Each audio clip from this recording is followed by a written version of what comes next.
ഇന്നൊരു ചിക്കൻ സമൂസ റെസിപ്പിയുമായിട്ടാണ് ഞാൻ വന്നിട്ടുള്ളത്. വളരെ എളുപ്പത്തിൽ സമൂസ ഷീറ്റ് വെച്ചിട്ട് സമൂസ ഉണ്ടാക്കുന്നത് എങ്ങനെയെന്ന് നമുക്ക് നോക്കാം. അതിനു മുമ്പായി എൻ്റെ ഈ ചാനലൊന്ന് സപ്പോർട്ട് ചെയ്യാൻ മറക്കരുത്. വീഡിയോയിലേക്ക് പോകാം. ആദ്യം ഒരു പാൻ അടുപ്പത്തേക്ക് വെക്കാം. അതിലേക്ക് 2-3 ടേബിൾ സ്പൂൺ വെളിച്ചെണ്ണ ഒഴിച്ചു കൊടുക്കാം. എണ്ണയൊന്ന് ചൂടായി വരുമ്പോഴേക്കും ഇഞ്ചി വെളുത്തുള്ളി ചെറുതായി ചോപ്പ് ചെയ്തതും 2 സവാള ചോപ്പ് ചെയ്തതും 4-5 പച്ചമുളക് ചെറുതായി അരിഞ്ഞതും ഇതിലേക്കിട്ട് നന്നായി വഴറ്റിയെടുക്കാം. ഇതിലേക്ക് പച്ചമുളക് കൂടുതൽ ചേർക്കണം. എരിവിനായിട്ട് കൂടുതലായിട്ട് ആഡ് ചെയ്യുന്നതും പച്ചമുളക് തന്നെയാണ്. മുളക് പൊടി വളരെ കുറച്ച് മാത്രമേ ഉപയോഗിക്കത്തുള്ളൂ. ഇത് പെട്ടെന്ന് വഴണ്ട് കിട്ടാൻ വേണ്ടിയിട്ട് അല്പം ഉപ്പ് കൂടി ചേർക്കാം. നന്നായി വഴറ്റിയെടുക്കാം. ഇനി ഇതിലേക്കുള്ള പൊടികളെല്ലാം ആഡ് ചെയ്യാം.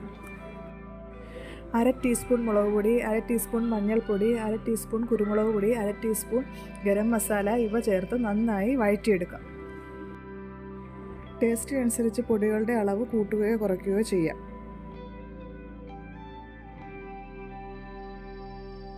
ഇതിലേക്ക് ഉപ്പും കുരുമുളകും ഇട്ട് വേവിച്ച് മിക്സിയിലിട്ട് ക്രഷ് ചെയ്ത ചിക്കനും കൂടി ആഡ് ചെയ്യാം. നന്നായി മിക്സ് ചെയ്യാം. വേണമെങ്കിൽ അല്പം ഉപ്പ് കൂടി ചേർക്കാം. മസാല റെഡി ആയിട്ടുണ്ട്. ഇനി ലാസ്റ്റ് അല്പം മല്ലിയില കൂടി ചേർക്കാം.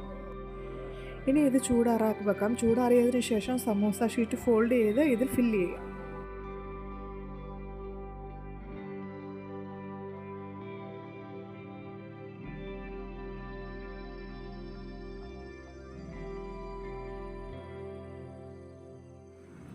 ഇനി ഇത് ഫില്ല് ചെയ്യുന്നത് ഞാനല്ല, വീട്ടിലെല്ലാവരും കൂടി ഇരുന്നാണ് ഇത് ഫില്ല് ചെയ്യുന്നത്. ഇനി ഇത് നമുക്ക് ഫ്രൈ ചെയ്യാം.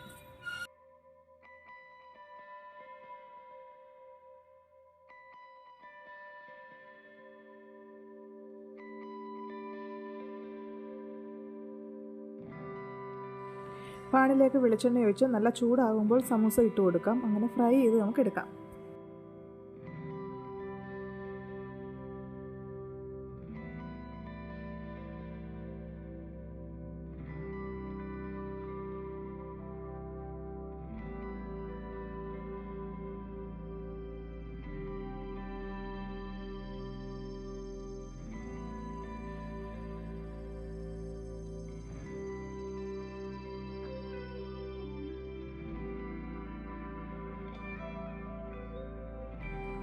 അപ്പോൾ ഇത്രയേ ഉള്ളൂ നമ്മുടെ ചിക്കൻ സമൂസ. അപ്പോൾ എല്ലാവരും ട്രൈ ചെയ്തിട്ട് ഫീഡ്ബാക്ക് അറിയിക്കാൻ മറക്കരുത്. അടുത്ത വീഡിയോയുമായിട്ട് വീണ്ടും വരാം. താങ്ക്